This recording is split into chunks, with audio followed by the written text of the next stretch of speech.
Fala galera, aqui é Ricardo Ventura, psicanalista e criador do protocolo da linguagem silenciosa. E você está no Não Minta Pra Mim, o canal que tem o maior índice de acerto e análise, sim! E se você quer aprender o que eu faço, eu te convido a participar do congresso que acontece agorinha, dia 2 de dezembro. Quiçá você terá tempo de participar e ter a oportunidade de aprender na prática a linguagem silenciosa, não só comigo, mas também com outros especialistas. Será um congresso internacional, terceiro congresso internacional. Para saber mais, visite nãomintapramin.com.br/evento ou vá no primeiro comentário fixado aqui nesse vídeo. E por que eu insisto muito para você aprender a linguagem silenciosa? Você sabe que eu entrevistei a Sandra Brown? Sandra Brown é a maior autoridade em relacionamentos patológicos, ou seja, o tema que nós vamos abordar hoje aqui com a Ana Hickman. Tema esse que já foi destrinchado nas últimas análises. Então é importantíssimo. Se você caiu aqui, eu aconselho fortemente que você assista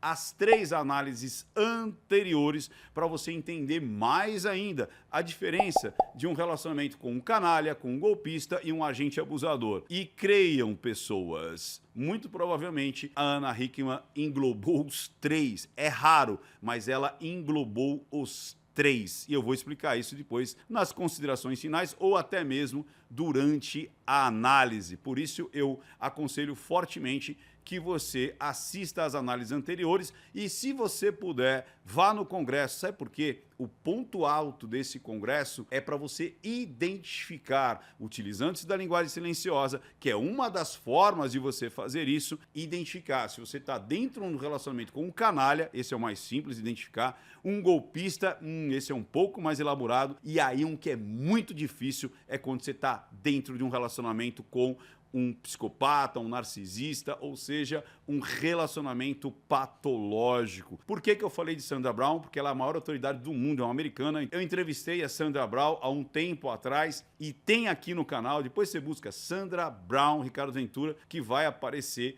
para você assistir e vai ser bem importante. Ela escreveu o livro Mulheres que Amam Psicopatas e tem uns 2 ou 3 capítulos que ela frisa muito essa linguagem silenciosa, essa manipulação conversacional, essa gangorra emocional que faz com que as mulheres fiquem aprisionadas. É quase que uma hipnose. Quando ela está perdendo, quando ele está perdendo o controle, ele busca, ele resgata momentos excelentes. A oxitocina, que é o hormônio da ligação ali. Tanto é que esses homens e mulheres também, porque não é só algo exclusivo de homens contra as mulheres, mas isso acontece e muito. Eu recebo muitos relatos de mulheres que realmente também utilizam-se dessa artimanha, desse comportamento, que muitas vezes pode ser um aprendizado, pode ser comportamental, como pode ser também um traço de personalidade, pode ser um transtorno de personalidade, muitas vezes narcisista, ou um transtorno de personalidade antissocial, mais conhecido como o psicopata. E a Sandra Brown, ela traz todos esses elementos e lá no congresso, o ponto alto, como eu disse, é identificar isso através da linguagem silenciosa, ou seja, é mais uma ferramenta que você tem para você se proteger. Para quem não sabe ainda do caso, eu vou fazer um popurrí bem rapidinho. No dia 11 de novembro desse mês agora, de novembro de 2023, Ana Hickman foi agredida, ou supostamente agredida, a gente tem que falar assim, por conta das situações judiciais. Como ele não foi ainda julgado e condenado, a gente tem que usar a palavrinha supostamente, não é querendo proteger o agressor, é que de forma judicial a gente tem que falar desse jeito aí para não ocorrer aí num crime, beleza? Então, supostamente, ela recebeu uma agressão do seu marido e ela ligou ali para o 90, a polícia veio resgatá-la, ela foi primeiro ser socorrida ali no pronto-socorro, depois foi para a delegacia, fez o BO, anexou documentos e tudo mais, e agora todo o processo está em andamento, inclusive agora com o processo de separação com o agravante da Maria da Penha, e é um ponto importantíssimo para a gente discutir lá no final. Porque Porque a Lei 11.340, ela é muito, mas muito importante para proteger mulheres que estão dentro de um relacionamento abusivo e vulneráveis, ou seja, muitas vezes elas não têm a quem recorrer a não ser somente a justiça. Muitas vezes elas estão longe da família, muitas vezes elas não têm ninguém, às vezes nem têm família para protegê-las e elas acionam a Lei 11.340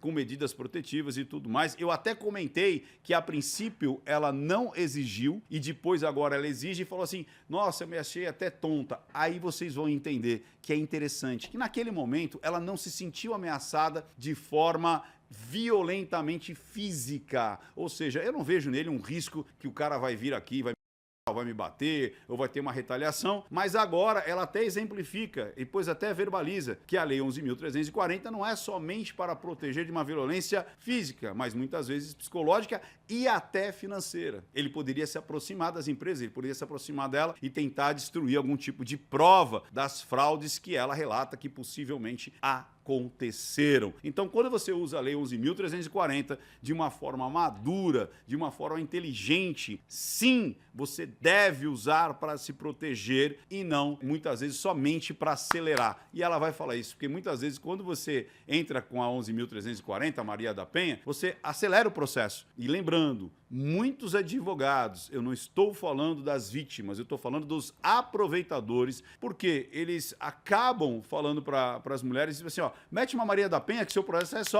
vai ser rapidinho, onde não há. Por isso que muitas vezes essa lei acabou ficando desacreditada, porque as pessoas não usavam para se proteger, mas utilizavam para acelerar simplesmente o processo de separação ou para retaliação do seu ex ali, que muitas vezes não tinha acontecido nada. Lembrando, isso é regra? Não. Na maioria das vezes, sim, é para proteção, mas acontece que muitas mulheres acabam utilizando isso, aconselhadas até, como ela mesmo disse para o advogado, um delegado, ó, mete lá que o negócio acelera. E a gente vai ver isso com mais detalhes lá na frente, porque ela relata isso, ela verbaliza isso. E essa agressão, como eu disse, desenrolou com várias notícias, porque parece que eles estão envolvidos em muitas dívidas essas milionárias, e tem um detalhe aí que parece que eu pesquei, que ela faz uma cara de muito nojo. Vocês vão ver daqui a pouquinho e parece que é algo bem esquisito aí, comportamental. Porque dificilmente alguém faria aquela cara de nojo que ela fez por conta simplesmente ter sido enganada ou roubada. Seria uma expressão mais de raiva,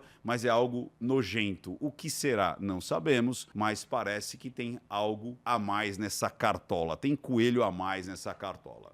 Dito isso, pessoal, por isso que eu falo, de novo, vai lá, se você tem chance, estamos nos últimos dias de venda de ingresso no Congresso, terceiro Congresso Internacional, para você estar comigo ao vivo e se proteger. Linguagem silenciosa salva vidas. Linguagem silenciosa te protege, te blinda de muitas mentiras, muitas trapaças, traições e tudo mais. Vamos para o Taca Ali Play? Vamos aqui, ó. Ah, vai lá, não minta para mim.com.br/evento. Terminou? Vai lá e considere, de repente, participar, que vai ser muito legal para a tua segurança. Beba água, beba muita água.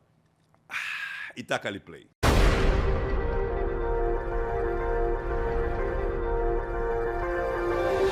Chegando aqui, pessoal, para quem não entendeu ainda, a análise começou lá no momento zero, para situar onde você está, para situar o que aconteceu e para situar e entender que sim, a linguagem silenciosa pode te proteger. Quando você pula, você perde uma porrada de informação e aí depois você acaba não entendendo muita coisa. Por exemplo, assista às 3 últimas análises sobre esse caso.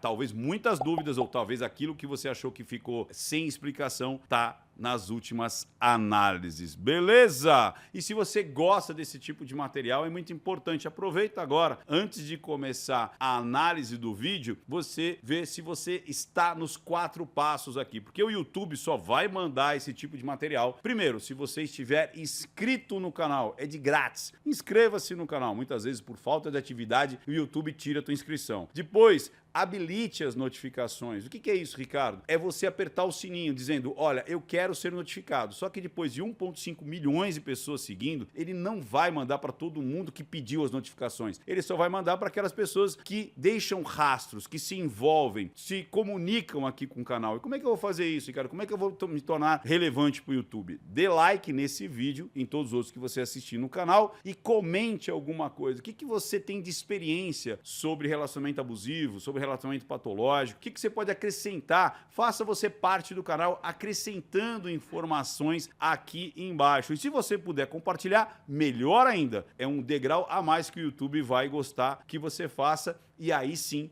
ele começa a mandar as indicações desse tipo de material para você. Beleza? Outra coisa, quem é novo aqui não entende. Ricardo, por que tá afastado? Por que tem uma marca d'água? Por que acelera o vídeo? Porque esse vídeo é nativo da televisão. Sendo assim, eu não posso subir ele de forma limpa, porque o YouTube não deixa. Ele vai ter uma reclamação de direito autoral. Quando você afasta, muda a velocidade, põe uma marca d'água, fica ruim? Fica, mas é a única maneira de você subir e sem corromper ali os direitos autorais da televisão. Se fosse um vídeo nativo do YouTube, não teria problema nenhum. Como ele vem da televisão, aí a gente tem que fazer toda essa artimanha, beleza? E agora é o seguinte, eu dividi essa análise em capítulos, e esse capítulo chama-se... Aquele dia 11, sábado, pouco depois da hora do almoço, ela tem uma... E é interessante que ela vai fazer bastante isso. Ela está muito congruente, ela está muito centrada, ela vai olhar para o passado, ela vai buscar a trajetória ocular dela para relembrar as imagens, relembrar o papo. Você vê que ela falou assim, eu estava conversando com meu filho, ela vai buscar aqui nesse horizonte à esquerda, que é onde está o passado dela, tanto de imagem quanto de sons. Vamos lá. E quando ela vem para baixo, ela está na sinestesia, ela está no diálogo interno. Aqui diálogo interno, aqui sinestesia. Vamos lá. Conversa com meu filho. Olha lá, conversa com meu filho, olha aqui você vê perfeitamente as pistas oculares, as trajetórias oculares indo para onde deveriam ir, né? Quando ela tem essa lembrança, vamos lá. Na cozinha.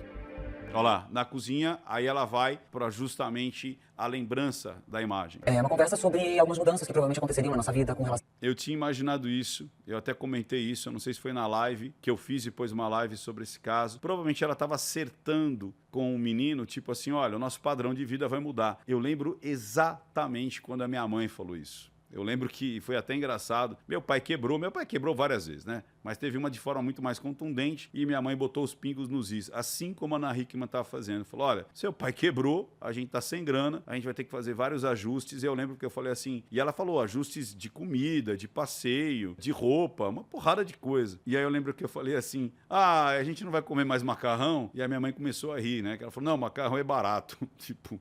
Mas eu lembro que faltou proteína, muitas vezes faltou carne, faltou algumas coisas ali durante uns bons anos ali.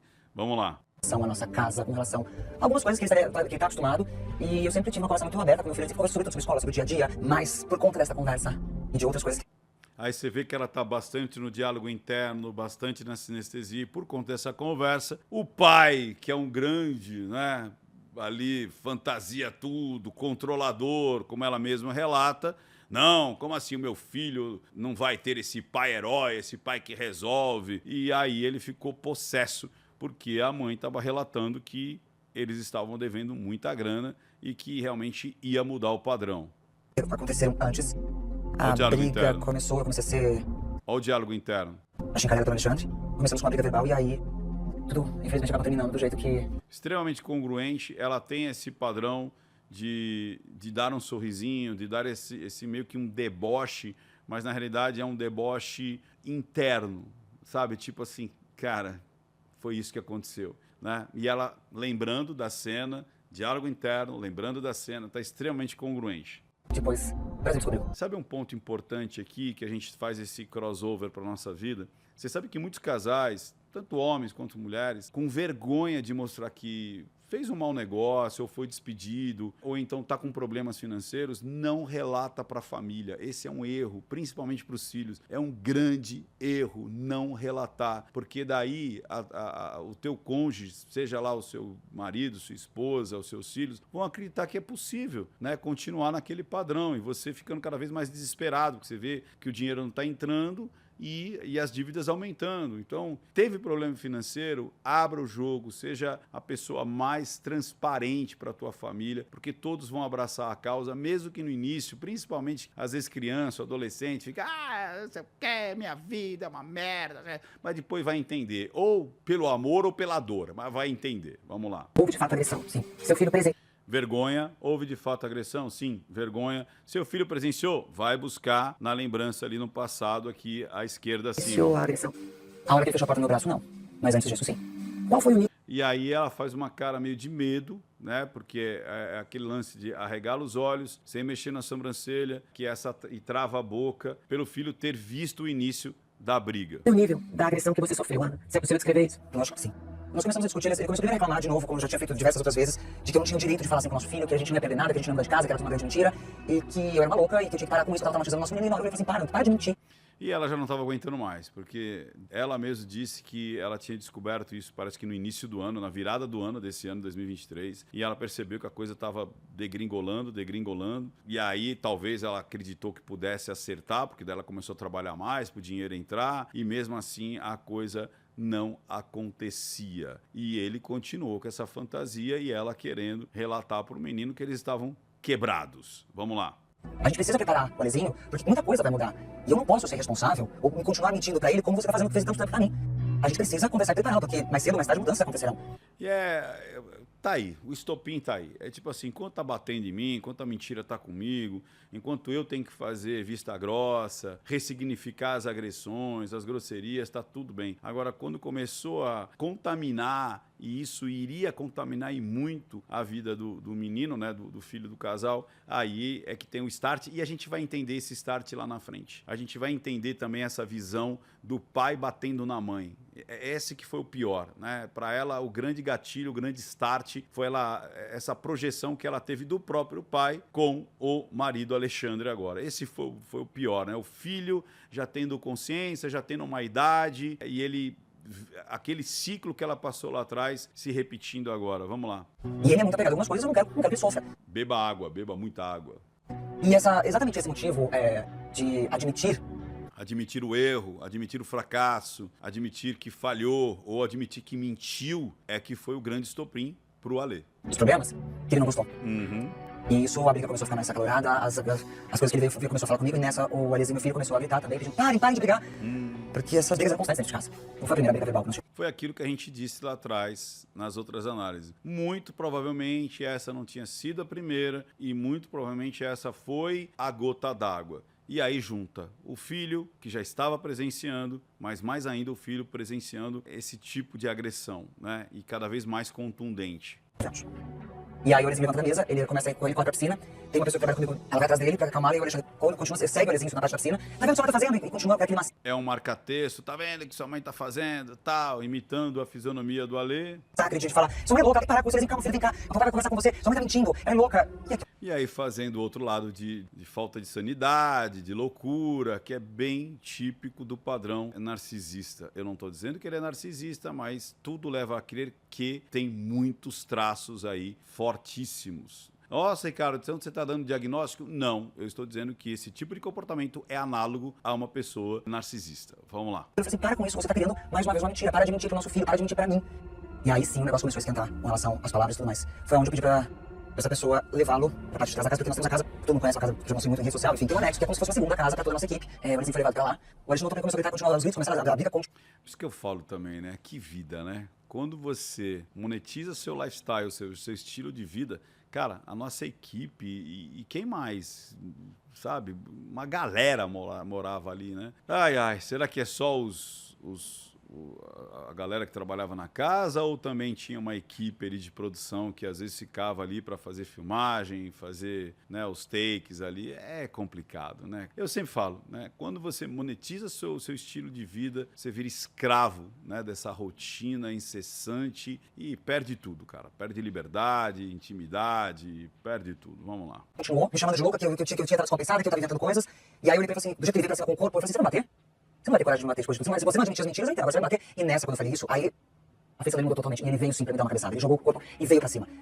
Lembrando que não foi esse diálogo todo né, com esse padrão, eu não admito as mentiras e blá blá. Agora bater é inadmissível e tal, tal, tal. É lógico que foi tipo, você vai bater? Você vai bater? Né?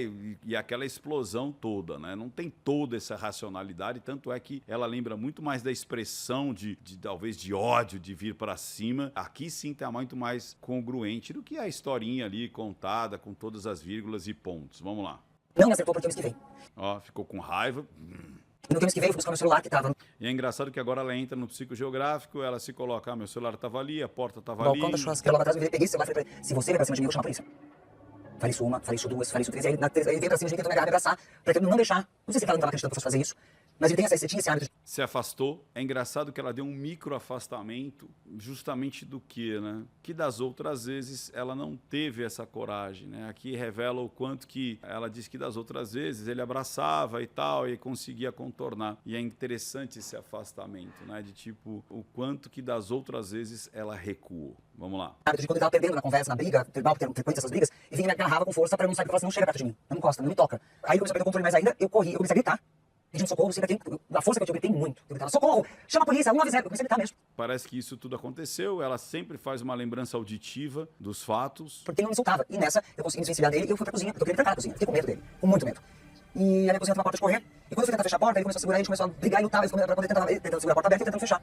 Quando ele viu que ele não ia conseguir, eu não ia terminar a minha porta, ele pega essa porta e bate com toda a força, é a mão que eu tava segurando o celular, ele fecha a porta exatamente na parte aqui do meu cotovelo. Eu acho que eu tava com a adrenalina e o sangue quente tão forte que na hora eu não senti dor. Mas os meus cachorros estavam atrás de mim, a Fanny e o Joaquim, latindo muito por conta da briga. Eles não... Como eu já tinha visto eles gritar muitas vezes, todas que ele gritava, os cachorros ficavam muito alterados em casa. E eu gritei, pega. E o Joaquim pegou. Eita, o Joaquim foi pra cima, que é um cachorro vira-lata que ela resgatou, e ele foi pra cima. Então, vamos lá. Querem saber o que vai acontecer na defesa?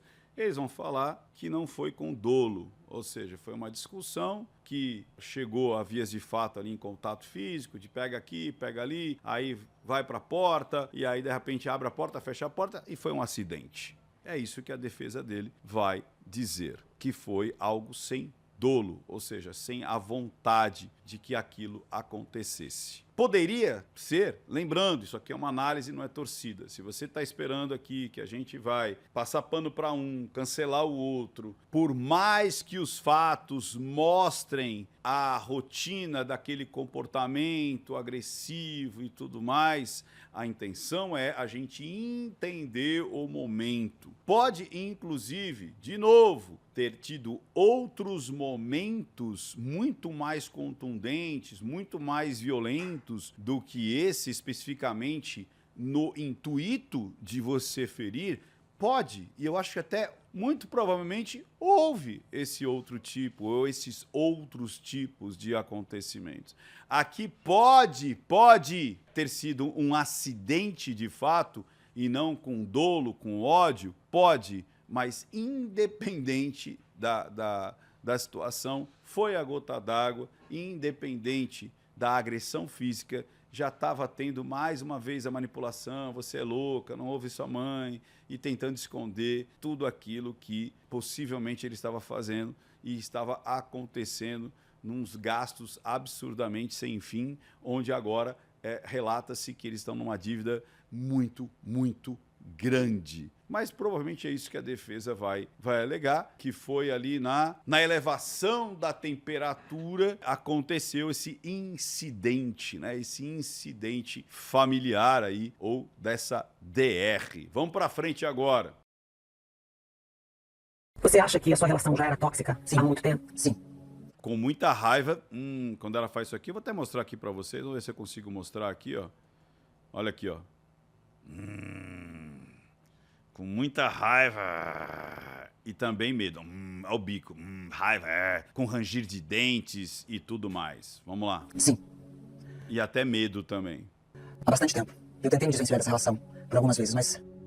Ela tem essa mania. Todas as vezes que ela se sente impotente, incapaz, ela tem um sorriso de desdém, né? Tipo, ela é um desdém dela para ela mesmo, tá? Tipo assim, porra, por que isso aconteceu? Por que eu não consegui? Tal. Nossa, ela tá feliz? Não, ela tá muito triste. É um vício expressivo dela.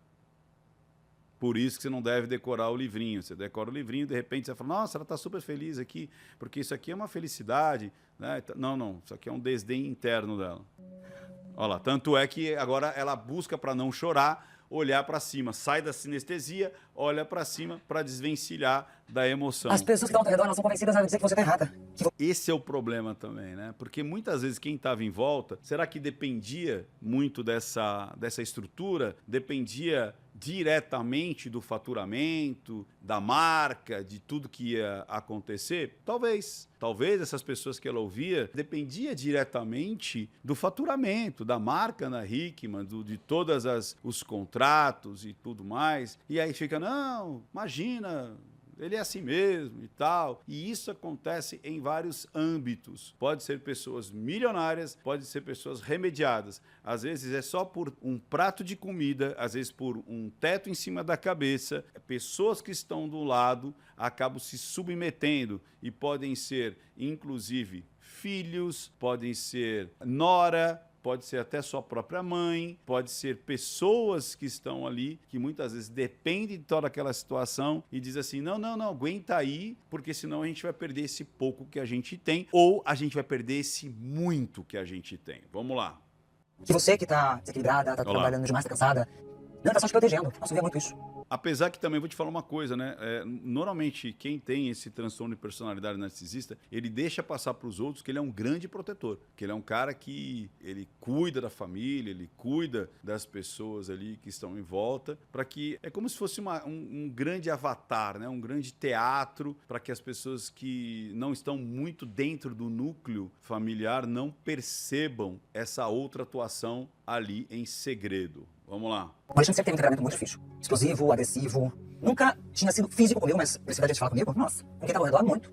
Preconceituoso pra caramba. Todas as coisas que... Eu acabei me acostumando a ouvir muitas coisas, as pessoas que estavam ao nosso redor também. Mas no final do ano passado isso começou a ficar pior. Muito provavelmente até pelo agravo da situação financeira. Porque isso é um estopim, né? A pessoa começa a perder o controle de algumas coisas, aí desconta no ratinho de laboratório, né? Porque daí o ratinho de laboratório é culpado de tudo. O que é o ratinho de laboratório que você fala em casa? É a pessoa que convive com o narcisista, é aquela pessoa que convive com quem tem o controle total. Essas pessoas nunca erram, jamais. Se ela erra, tem um antecessor, tem alguma coisa que fez ela errar. Ela não erra porque foi uma escolha simples, né? Teve algo que induziu ela a fazer aquela escolha, saca? E aí está congruindo muito com essa situação até financeira que se agravou muito provavelmente ao final do ano de 22 para 23. Vamos seguir.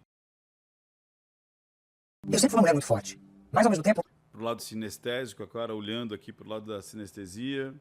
A única pessoa que eu dizia categoricamente, o único que eu confio 100% é nele. E ela faz uma expressão total de medo. Acontece o quê? Quando eu chegava lá, me aproximava...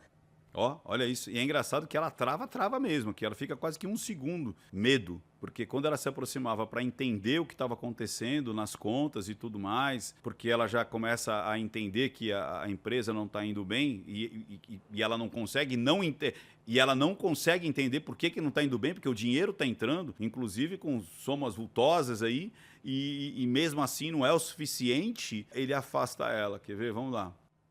Olá. Por que você não tá se cuidando? Você tá gorda? Cuidado, e aí, tá? Ninguém vai te querer velha. Aí ele faz uma coisa muito interessante que muitas vezes o narcisista ou o psicopata faz. Lembrando que o psicopata não necessariamente ele quer te matar, vai virar um criminoso. Ele quer te flagelar, ou seja, você sentir a dor, mas não sucumbir. Por isso que tem esse altos e baixos. Por isso que muitas vezes eles são atletas sexuais. Acho que eu não sei se eu terminei essa frase lá no prólogo, que eu estava dizendo que muitas vezes a ocitocina, né, que é o hormônio da ligação, muitas vezes há um relato bem grande na literatura aí que pessoas que passam por relacionamentos patológicos, tanto homens quanto mulheres, relatam que muitas vezes se uniam porque eles eram atletas sexuais ali, trazendo prazer, trazendo uma ligação, muito apaixonados, muito fortes, né? Muito intensos, é quase que... Apesar que é tudo do cluster B, né? O psicopata, o narcisista, o borderline, então eles são intensos, né? Eles são... E aí dá essa coisa tipo, nossa, onde é que eu vou achar um homem igual a esse? Como é que eu vou achar uma mulher igual a essa? E acaba se submetendo. E aí, quando a coisa está muito próxima, ele dizia o tema. Olha, mas você está gorda. Ó, mas você está deixando os cílios de lado. Oh, mas o seu trabalho, pô, aquele seu chefe também. Aí começa a puxar assunto de pessoas que trabalham com você, começa a puxar assunto de por que é daquela maneira. De repente você está trabalhando demais, está trabalhando de menos, você não está sendo reconhecido, estão se aproximando de você. E aí começa a jogar assuntos satélites. Aí você é quase que uma cortina de fumaça. Aí você vai perder tempo ou investir tempo para se defender daquelas acusações e o assunto principal acaba ficando em segundo plano. É bem característico isso aqui. Era legal você que está assistindo esse vídeo, se você já passou por um modus operandi desse, né? Quando você descobre uma traição ou quando você descobre algo, vem algo que é um assunto satélite, que é algo que você precisa resolver antes de chegar a mim. Vamos lá. O tempo tá passando. Olha lá. Falei, poxa, o tempo passa pra todo mundo. Eu me sinto muito bem. Tá, mas ninguém quer uma velha. Ninguém quer uma gorda. Ou seja, o assunto eram as contas, o assunto era o financeiro. E aí agora o assunto é Ana Henrique, uma velha, gorda, entendeu? Olha como muda da água pro vinho, né? Tá vendo seu peso? Pelo amor de Deus, presta atenção. Ele controlava a minha agenda. É isso, controle de agenda. Pra qualquer coisa, eu não tô falando só dos meus trabalhos. E pior que esse cara, ele tá batendo ali o checklist, né? Ele treinava quando era de academia, ele treinava quando era médico, inclusive tava me azucrinando, me perseguindo pra parte de cirurgia plástica, porque depois... Basicamente aqui ela tá fazendo uma terapia nessa entrevista, viu? Ela tá botando pra fora tudo aquilo que ela queria conversar com alguém. Pois é, talvez se ela tivesse buscado ajuda, mas muitas vezes o que acontece? Eu falo isso lá no congresso, que ele fala tanto que você é louca, assume que você é louca. Assume, fala, sou louca, preciso de terapia, preciso de ajuda. É uma forma de você sair com essa válvula de escape, entendeu? Se ela tivesse ido fazer terapia, talvez ela conseguiria entender, olhando de longe, o que estava acontecendo na vida dela. Talvez se ela tivesse feito terapia anos atrás. Por isso que eu falo, entender dessa submodalidade da comunicação salva vidas, cara. É muito mais difícil. Lembrando, quando você está dentro de um relacionamento patológico, diferente do canalha e do golpista, que é mais fácil, às vezes demora décadas para você perceber. E depois demora, às vezes, anos e décadas para você aceitar que você estava dentro de um relacionamento desse. Mas também quando você toma uma decisão, ó,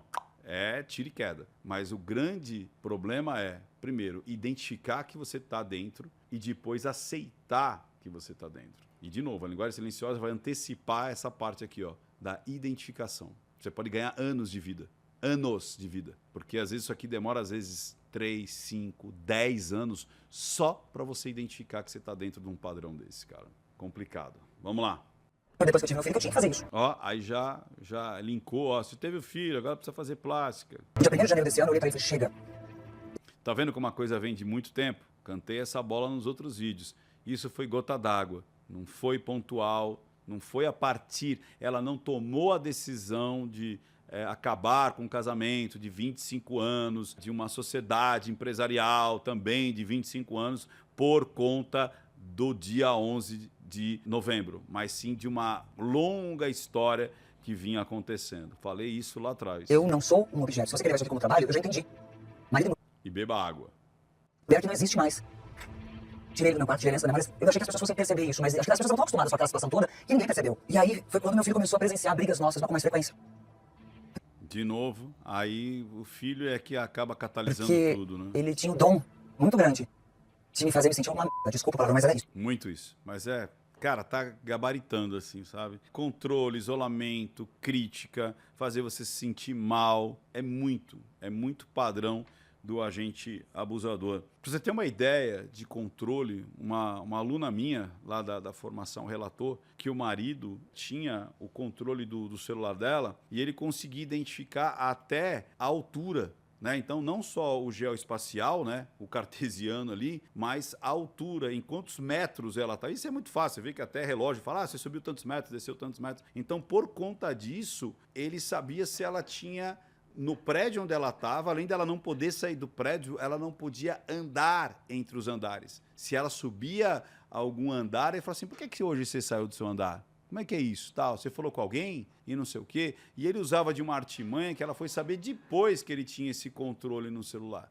Porque ele parecia um vidente, né? Por isso tem muitos relacionamentos que a pessoa parece que tem uma vidência, mas na realidade ela tem um controle absurdo, né? Com seus gadgets aí, os seus celulares e relógios e tudo mais. Você sabe exatamente onde a pessoa está, inclusive a altura. Começa a pegar. Olha que nível que chega o negócio, né? Vamos lá. Só que eu só tive a certeza que ele tava mentindo pra mim por conta da imprensa. Ela tá olhando muito para cima para não chorar, tá? Isso aí é uma técnica, tipo, como a sinestesia tá muito aqui, quando você olha muito para cima, você desassocia um pouco dessa parte emocional. Foi assim que eu tive a certeza Ó, tá aí, tá chorando, tá? Não aguentou. que tinha muita mentira. E não só mentira, como ela faz uma cara, amigão, de nojo, e acho que não é a primeira vez que ela vai fazer. Quer ver, ó? Ela descobriu algo extremamente nojento. Aqui, ó. Atenção. Vamos pegar aqui. Aqui, ó. Olha isso. Olha isso. Ó. E ela vai fazer uma pior. Então, eu descobri que tinha muita mentira, mas dentro dessas mentiras tem algo muito, muito nojento. Vamos lá. Que tinha muita mentira. Vergonha.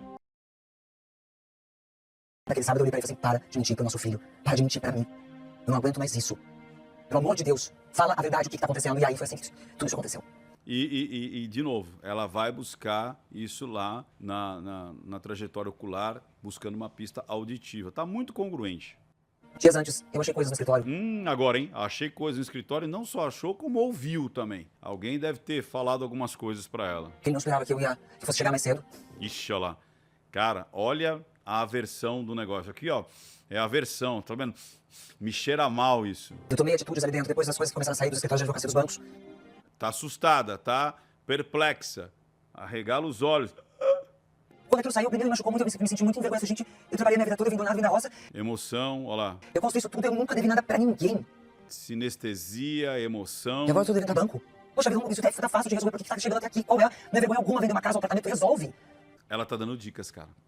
Porque não é só uma questão financeira. Ai, não é só dívida. Como ela disse, estava fácil. Se desfaz de alguma coisa, tem alguma coisa mais profunda aí. Vamos lá. Agora, não fica nisso. Só que eu comecei a achar mais coisas. E foi aí que ele não gostou.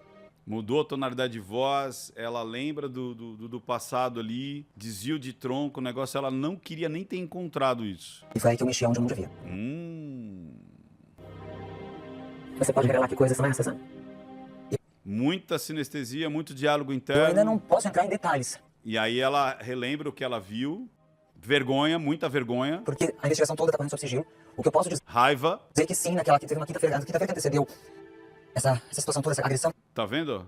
Quinta-feira. Tá vendo como uma coisa veio numa crescente? E naquela semana, na quinta-feira... Dentro da minha casa, eu encontrei documento. E aí ela já tava pilhada. Você tá entendendo que foi só riscar o fósforo? Aquilo não foi a coisa pior do mundo, mas foi o riscar o fósforo num tonel de gasolina. Eu encontrei cheques, eu encontrei muita coisa aqui.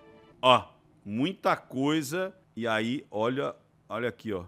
Vamos lá, atenção. Olha isso, olha isso. Você viu? Vamos aqui ver se eu consigo pegar. Olha o nojo. Muita coisa aqui nojenta e ainda fecha os olhos de forma contundente. Meninos e meninas, o que essa mulher encontrou, cara? Vamos lá, olha. Algumas, quando eu olhei, eu não consegui identificar para que serviam, se eram ilícitas ou ilícitas. Assinaturas, que eu tenho certeza que não são minhas. Vergonha. Valores, que eu me deparei e falei, não é possível.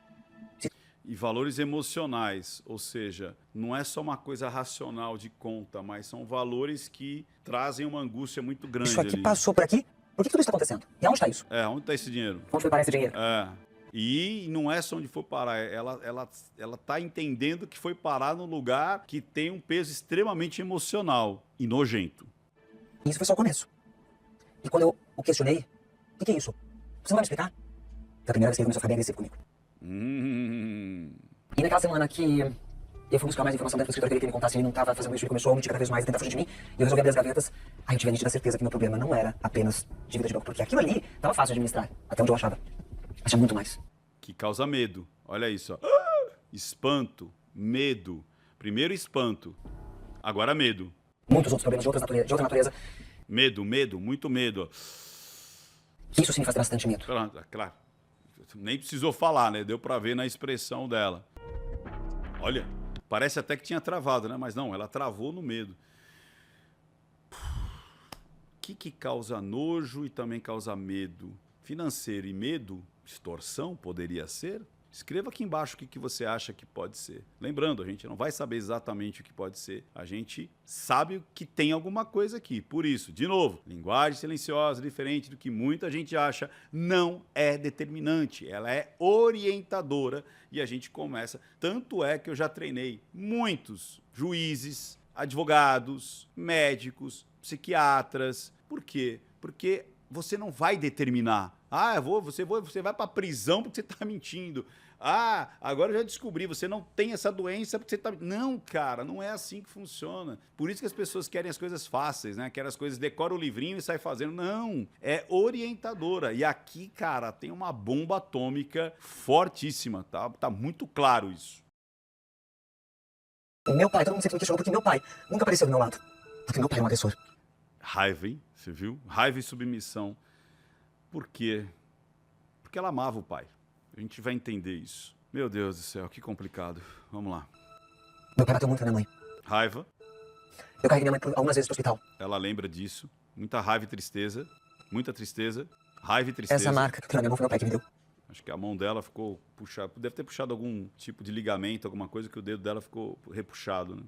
Por isso que eu jurei que nenhum homem me tocaria pra fazer isso. Projeção. Ela tá vendo no Alê a projeção daquilo que ela viveu e viu em relação ao pai, com ela, com a mãe e os irmãos, cara. E aí tem o filho agora vendo isso, ou seja, ela tá projetando no filho aquelas sensações que ela teve, cara. São duas projeções aí, né? O pai dela no Alê, que muito provavelmente ela aceita casar com a Alê muito jovenzinha para sair de casa, buscando a figura de um pai, de um protetor, alguém que tomasse conta, que amasse, e deu no que deu. Tem as partes boas? Com certeza eles tiveram partes boas, mas que acabou desencarrilhando nisso tudo que a gente viu aí, né? Eu arriscaria supostamente, né, tem que usar as palavras corretas, né, que o Alê não é um narcisista comportamental, ele é um narcisista de fato, ele é um narcisista de transtorno de personalidade narcisista. Até porque escolher alguém extremamente mais jovem para controlar, para ser o grande mentor, o grande homem, o grande chefe, né, o grande oráculo ali, o grande guru, e suprir todas as necessidades. É complicado. Não que todo homem mais velho que se apaixona por alguém mais novo, ou vice-versa, vai ter essa característica. Não é isso. Mas a gente pega algumas coisas bem... Porque assim, como é que um cara de 25 vai achar alguém de 15 interessante para ter papos, para ter conversa, e enfim... É diferente de 35 para 45, é diferente de 25 para 35. Agora, quando a gente fala de 15 para 25, é complicado. Vamos lá. E, de novo, não é uma regra, mas o que a gente percebe é esse minha filhinha, né? É o controle. E várias vezes ele chamava ela de filhinha, né? Só que eu permiti ser ferida e abusada de outra forma. Não tão fisicamente, mas psicologicamente. A família dela enfrentava a violência doméstica na figura do pai. Eu sou menina de interior, nasci na cidade de Santa Cruz do Sul, que aliás tem muito orgulho no Rio Grande do Sul. Eu sou a mais velha de casa, mais velha de 4 irmãos. Responsabilidade dobrada. Era muito difícil como criança ter todo mundo falando o quanto meu pai era ruim, era Perceba isso. agressivo, batia na minha mãe, o quanto ele era cruel, ruim. Até o dia que eu cheguei pro meu avô e falei assim, vô, não fala isso pra mim que machuca. Eu sei. Por que machuca? Porque ela amava o pai, cara. É a figura materna. Era o único que ela tinha, até chegar o Alê. Sacaram isso? Por que ele é assim? Eu sei que ele é agressor, eu sei que ele bate na minha mãe, mas não precisa falar pra mim, porque machuca. Aquilo que meu pai fez com a minha mãe, aliás, eu prometi pra minha mãe durante muito tempo, eu nunca tocaria nesse assunto, porque eu sei que isso machuca demais. Beba água, beba muita água. E eu fui questionado por diversas vezes por que meu pai não apareceu na minha vida, o que eu tinha pra esconder. Mas era respeito por ela. Porque ela se sentiu envergonhada, porque ela foi usada. E é o que ela não quer ser agora. Isso é instrumento na mão que só que demorou muito tempo, né? E é normal. A minha mãe só parou de aceitar esses abusos o dia que eu... Presta atenção, o dia que ela tomou uma atitude. E olha como ela ri, né? E de novo, ri de felicidade? Não, é um autodesdém, é uma auto-ironia. Eu com 13 anos fiz uma mochila pra cada um dos meus irmãos, fiquei com eles na mão e saí a pé da casa da minha mãe pra casa da minha avó e falou, mãe, se você não mandar ir embora, eu tô saindo daqui com os meus irmãos, a minha irmã tinha uma... Ou seja, ela conseguiu salvar os irmãos, mas não conseguiu se salvar. Ai, meu Deus do céu. E pouco, Vamos lá. bebê de cola, peguei todo mundo e fui embora. E falei que a gente não ia voltar mais pra casa, porque a gente não ia passar mais por aquilo. Foi aí que ela tomou coragem, não basta. Ela tirou de casa, mas a violência não parou. E olha, medo. Quando ele chegou numa estabilidade até então financeira que a gente nunca experimentou, uma chave virou. E aí ele se transformou num cara que eu não conhecia, bem agressivo. De novo, ela tinha uma presença, uma lembrança, uma vivência de um pai carinhoso, que depois se transformou. Por qualquer coisa, ele espancava minha mãe. Por qualquer coisa, ele quebrava tudo dentro de casa. Minha mãe até descobriu traições, muitas. Você vê essa parte? Traições, muitas. E ela dá um sorrisinho, morde os lábios, se repete. Ele torturava a gente psicologicamente dentro de casa. Essa palavra é importante, torturava, que depois ela vai usar isso pra ela. Muito. E é isso que o narcisista faz, ele tortura. Por isso que eu falo, o canalha é fácil de identificar, o golpista, ele rouba algum tipo de valor teu, pode ser grana, poder, lifestyle, mas o agente abusador, ele tortura a tua mente, cara. Ele tortura a tua mente. É o pior de todos. Por isso que eu falo que 90% das pessoas que falam assim, eu estou dentro do relacionamento abusivo. Não, você não tá, cara. Você tá com canalha, você tá com malandro, você tá com golpista, mas você não tá com um cara desse. Esse demora para você perceber e você tem até vergonha de dizer que está. Porque é uma balança, é uma gangorra de emoções, cara. Então a maioria que relata, eu vivo um relacionamento abusivo porque ele é abusivo, porque ele me traz... Cara, isso é um canalha. É a parte mais fácil de identificar. Essa tortura psicológica demora às vezes décadas. E essa marca que eu tenho na mão foi porque ele voou em cima da minha mãe, com um pedaço do sofá que ele arrancou, abriu a cabeça dela inteira e eu voei pra cima dele. Eu tinha 12 anos de idade. Era na hora do almoço, eu tava fazendo faxina em casa. Eu cheguei da escola, vi aquela cena, eu voei pra cima dele. Do jeito que eu voei, ele me arremessou, porque era um cara grande. Minha família inteira, todo mundo, meu tamanho, mente isso. É um cara grande e forte, ele me arremessou pra cima da mesa da cozinha. E do jeito que eu caí em cima da mesa, tava cheio de prato, copos, a tampa de meia de vidro. Aquele estilhaçou comigo em cima. Foi a mão de Deus que me deixou me cortar inteira. Foi a única coisa que cortou a minha mão inteira. A cicatriz presente é essa aqui. Mas eu abri minha mão toda. E ele só parou de bater na minha mãe quando ele me viu sangrando. Eu lembro até hoje como ele ficou, como ele chorava e dizia, meu Deus, o que eu fiz? Presta atenção. Foi a mesma reação que eu do Alexandre naquela janela, quando ele escutou a policial do outro lado falando comigo. Pelo amor de Deus, o que você tá fazendo? O rosto, o olhar mudou. É isso. Você entendeu? Esse foi o grande gatilho. Ela viu nele, no Alê, lembra as duas projeções que eu falei? A primeira foi de salvação, né? Eu preciso de um pai, eu preciso de um protetor, preciso de alguém que me ame, que cuide de mim. E agora ela viu que esse cara se transformou no pai dela. Ela viu o olhar do pai no olhar do Alê. Agora o Alê é o pai agressor dela. E aí aquilo explode, ela vê o filho e fala, cara, eu não quero essa sequência pro meu filho. E é isso.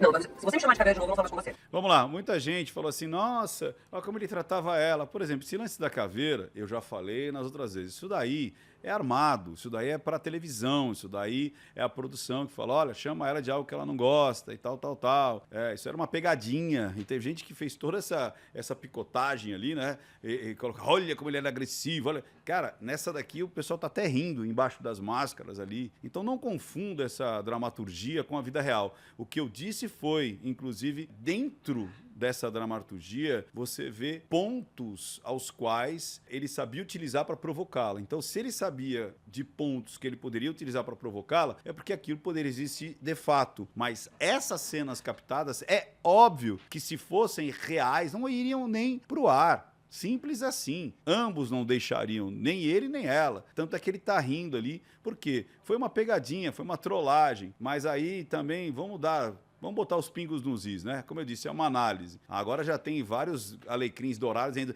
o Ricardo está protegendo o agressor. Não, criatura, calma, a gente está fazendo uma análise, vamos botar os pingos nos is. Está muito claro que o cara tem todo um perfil aí análogo ao narcisista. Mas calma, você não precisa inventar a coisa, porque nem precisa inventar, né? E aí fica feio quando você começa a inventar a coisa. Vamos lá. Eu vou falar, a última vez que eu vou falar pra você. Você acha mesmo que esse cara fez tudo isso e ele não sabia que estavam filmando? Tudo isso foi uma cena, tudo isso foi uma montagem, tudo isso foi um quadro para mostrar que ela era exagerada na fazer uma reforma no jardim e blá, blá, blá, blá, blá, blá.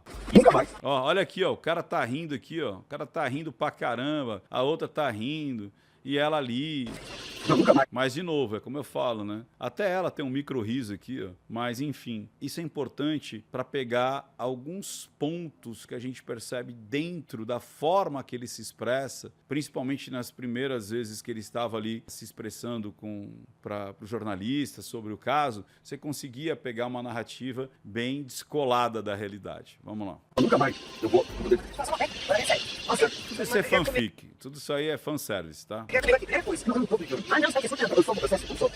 Fazendo chacota com relação a questões físicas, Isso é importante que ela vai falar agora. beleza, assim. Hoje você Você tem tem consciência disso? disso. E como você dá pra uma mulher que Que é a gangorra, né? Você elogia, mas tem que botar para baixo. Você tem que trazer os pontos negativos. Eu dou uma série de pontos negativos lá no Congresso. Uma série. É um momento muito até pesado, assim. Algumas mulheres até se identificam quando eu começo a falar os pontos ali, um a um, assim, sobre família, sobre gostos, sobre aptidões e tudo mais, mas é importante para a gente abrir a consciência de que pode estar dentro de um relacionamento. Lembrando que o Congresso não é só isso, né? Tem a parte engraçada, é muito dinâmico, é divertido, mas esse momento é um momento bem pesado, assim, mas bem seguro, bem tranquilo. Até porque eu sei colocar isso de uma maneira onde você vai aprender sem você se engatilhar. Né? Eu consigo fazer isso aí. Vamos lá, por isso que é importante. Ó, nãomintapravim.com.br/evento. Vai lá e quem sabe a gente se encontra no próximo sábado. Vamos lá. Que passa por isso. Isso não é brincadeira, isso não é elogio. Não, exatamente, isso não é elogio. Mas eles colocam de um jeito que é uma normalidade tão grande que parece que é uma crítica construtiva, sabe? Se o cara que fala que te ama, olhar pra você e falar assim, nossa, tá gorda, hein? Tá com quantas arrobas? Olha. Escutei muito. Aliás, uma vez pra outras mulheres também, e por diversas vezes discuti com ele por isso. Mulheres que você gosta. Normalmente são mulheres que você tem algum tipo de relação afetiva, sabe? Ou que você admira. Ele vai criticar também. Porque como você tem coragem de fazer isso? Você não pode. Isso não é justo. Você não... O cara que tá do meu lado não pode fazer isso. Não é possível.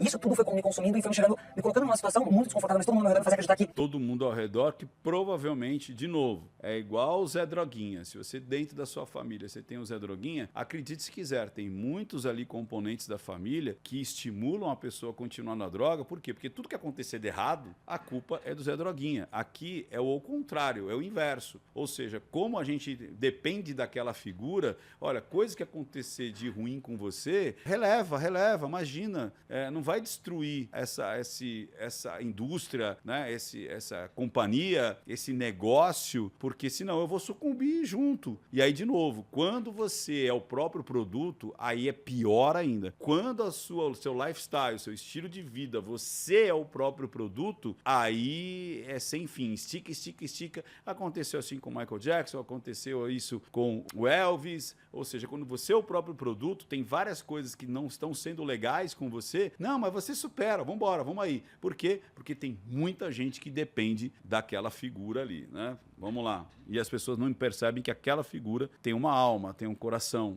tem sentimentos. Tá aqui, e não é errado. Família pra mim sempre foi a coisa mais importante dessa vida. Mas quando eu percebi que... E normalmente o narcisista vai te isolar dos seus amigos e da tua família. E muito. as coisas estavam erradas e que a gente corria perigo, eu não hesitei em pedir ajuda. Mesmo. Olha que interessante. O perigo é quando chegou ao filho. Aí que o gatilho... Puff. Quando muitos, depois daquela ligação, tentaram me convencer de não ir pra delegacia. Olha lá, depois da ligação do 190. No dia seguinte também. Hoje eu entendo, porque eu passei na O dia seguinte, inclusive, ela estava numa festa, né? Com a família e tudo mais. pele. Olha o medo. Muitas mulheres já passaram ou vão passar ainda. Eu agora entendo porque muitas chegam aí à delegacia, prestam queixa, mas depois elas voltam atrás. Vamos falar sério aqui, uma coisa que tá me incomodando demais. Acho que eu vou arrumar agora uma treta com muita gente aí. E eu não tô nem aí.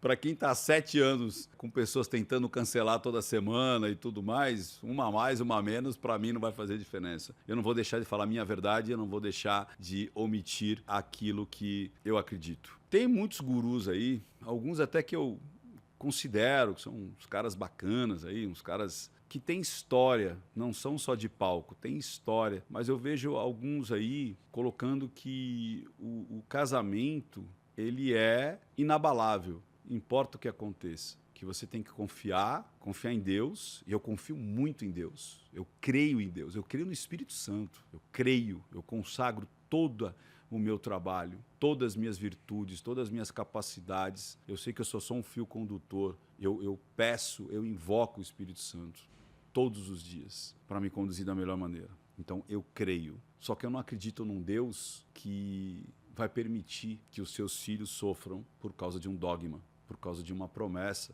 que o casal fez. Então, se um do casal não está cumprindo com essa promessa, o outro tem todo o direito de recomeçar. Então, essa coisa de que casamento é para sempre, custe o que custar, pode custar uma vida. Pode custar uma vida. Então, não vai por essa onda, não. Dobre os seus joelhos, ore, peça discernimento, busque ajuda espiritual, ajuda humana, né?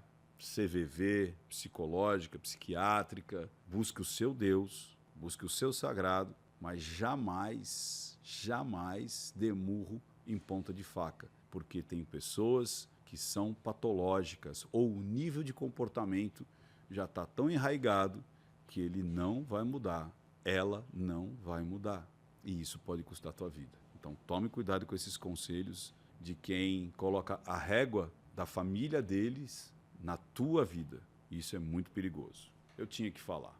Vamos embora. E não é só por medo do agressor, não. É porque as pessoas te fazem fazer isso. Pensa no seu filho. Ele é o pai do seu filho. Ele não vai fazer isso de novo. Olha o escândalo. O que todo mundo vai falar da Ana Hickman. Você acabou com a vida dele. Eu ouvi a história muito. Você entende? E lembrando, eu acredito no perdão, eu acredito na remissão, eu acredito na reconstrução, eu acredito que as pessoas mudam, mas esse tipo de pessoa que é patológico ou comportamento narcisista, psicopata, está enraizado, porque você não precisa ser um psicopata para ter um comportamento aprendido análogo a... Basicamente não tem cura, cara. Não tem transformação. Não tem. E a única forma é sair correndo mesmo. Vamos lá. A gente não precisa ser mais malandro. É isso aí. Termina aqui. Tem que terminar aqui. Pelo amor de Deus, essa frase é... Agora vamos falar, para finalizar aqui, sobre a Lei 11.340, mais conhecida como a Lei Maria da Penha. Ela é uma faca aí de dois gumes, né? É muito importante, mas tem muita gente que está usando ela como uma arma de ataque e não uma arma de defesa. E temos que falar. Já falei várias vezes, não vou fugir dessa briga, não vou fugir desses esclarecimentos. E sim, existem pessoas boas e pessoas más. A lei em si, ela não é nem boa nem má. É uma lei. É uma lei que, via de regra, ela poderia e deve ser usada para o bem, para a proteção. Ela foi criada para isso. Mas aí os homens, quando a gente fala homens, é no sentido a sociedade, muitos para obter ganhos financeiros ou ganhos de revanchismo, a utilizam de maneira errada. Vamos ver como escolheu Ana Hickman. Tanto é que você vê que a princípio ela fala, não, eu não preciso disso. Mas depois ela vê que precisa. Mas não naquele intuito que as pessoas conhecem de fato, que é se proteger do seu agressor de forma física, e única e exclusivamente de forma física. Vamos embora? Duas pessoas naquele dia foram importantes para me incentivar. Incentivar a acionar a Maria da Penha a medida protetiva. Um dos meus advogados que eu liguei. Um dos advogados. E contei o que estava acontecendo. Ele falou assim, se você sabe que quando você entrar lá, você vai fazer até o fim, né? Eu falei, eu sei. E a delegada, que teve sentada na minha frente, que ainda insistiu para que eu pegasse a medida protetiva. E ela perguntou, você tem certeza? Eu não peguei a medida protetiva aquele dia. Por quê? Porque quando ela relata, parece que ela não percebe o Alê como um cara agressor fisicamente que poderia, a partir daquele dia, se tornar um elemento perigoso e que colocaria em risco a vida dela e a vida do filho. Lembrando que a Lei Maria da Penha não é só para o risco de vida, mas no caso dela, principalmente, é esse risco das gerações de prova. E ela fala... eu me senti uma tonta por não ter pego. Por quê? Porque também a sociedade, ela impõe, ela quer o esquartejamento. Ela fala assim, não, vamos botar tudo que é possível, porque depois fica mais fácil para a gente negociar. Você vê que o advogado fala, põe, a delegada fala, põe. E ela fala, não vejo ele como um agressor, o qual eu vou correr risco de vida.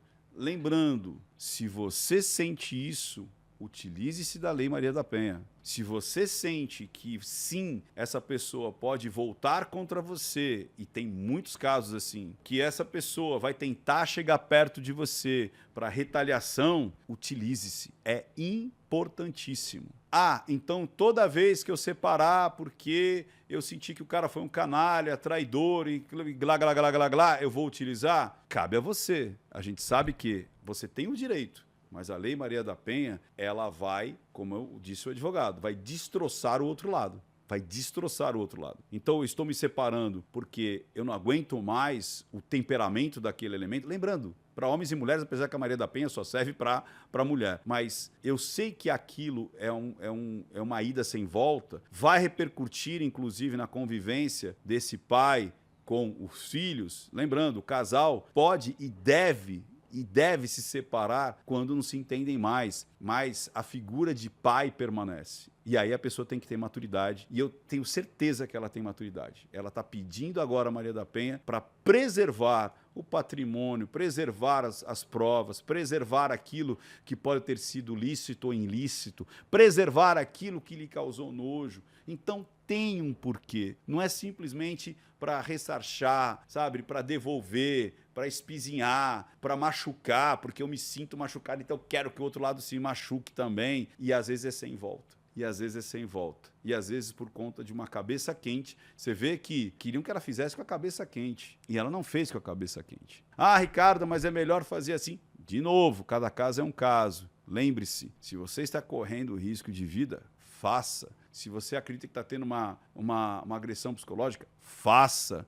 Se você está muito chateada, se você está muito decepcionada com a situação e você ainda tem filhos, pense. Pense, pelo menos pense, troque ideia com o seu advogado, troque ideia com o delegado, troque ideia com os seus amigos, sei lá, porque você pode estar prejudicando não o seu ex-marido, mas o seu filho. Com as suas dores, você pode estar prejudicando o seu filho. Então, é uma temperança, é uma maturidade que muita gente agora já está... Não, Ricardo, não interessa, tem mais aqui, fuder mesmo. Mas eu sei, meu público é maduro, meu público entendeu. Mas você que cai de paraquedas, talvez você entenda, talvez você não vai entender e tá tudo bem. Vamos lá, vamos seguir aqui. Minha tia. E eu já posso dizer que foi uma tola de não ter feito isso. Mas ainda, a vergonha era tão grande. Ao mesmo tempo que eu sabia que eu tinha que fazer aquilo, eu tinha sentido muita vergonha. É uma vergonha, de novo, né? Por conta de tudo aquilo que de novo, quem vem de lifestyle e fica com uma vergonha. Fica com uma vergonha sobre aquilo que eu vendi e não era bem daquele jeito. Porque ela está dizendo que foram anos assim, né? E como é que eu vendi esse lifestyle? Como eu vendi a família Doriana? Mas ela foi muito corajosa em falar, não, eu tenho que fazer. Vamos lá. Muita vergonha. Sentar naquela cadeira dentro da delegacia. Onde todos são iguais. É, amiguinho, vai bater o escrivão lá, vai bater, tá. Eu senti muita vergonha. E ela tá sentindo mesmo, muita vergonha e raiva. Eu não sabia como eu ia voltar pra casa pra encontrar. Raiva que ela não precisava ter passado por isso, né? Se o cara fosse um pouco mais maduro, não precisava ter passado por isso. Podiam se separar, podiam acontecer tudo que tinha que acontecer sem que a mulher dele passasse toda essa vergonha numa delegacia. Meu menino. Vocês estão se divorciando de fato? Sim. Você já deu Muita entrada? gente achou que eu tava quieto desse jeito. E foi definido, hein? Sim. Eu ia voltar atrás. Não. Você já deu entrada? É o Maria da Penha.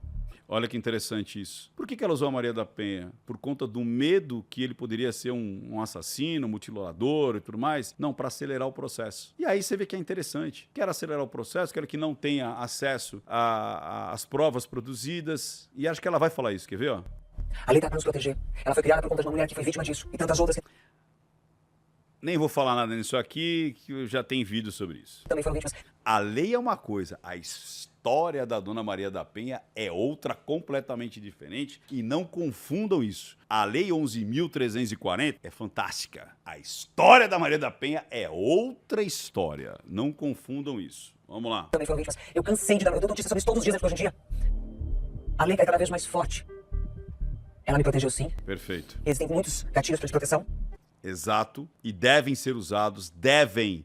Para quem não entendeu ainda, a lei é muito boa. Quem não faz com que a lei seja boa são os homens. Quando eu falo homens, é a sociedade má. É igual uma pistola. A pistola está ali em cima da mesa. Ela é boa ou ruim? Ela não é nem boa nem ruim. É quem vai usar essa pistola que vai dar um destino a ela. A lei é muito interessante. Ela é muito benéfica. Ela é muito importante. Quem acaba deturpando é quando quer usar para um objeto obscuro, né? Com uma finalidade obscura. Então, que fique claro, é importantíssimo você usar e utilizar-se tanto da Lei 11.340, tanto da Lei 11.340, vulgarmente conhecido como Maria da Penha, e as suas medidas protetivas. Sim, deve-se usar, para quem tem dúvida ainda, de novo, né? É bom a gente desenhar e explicar o desenho. Vamos lá.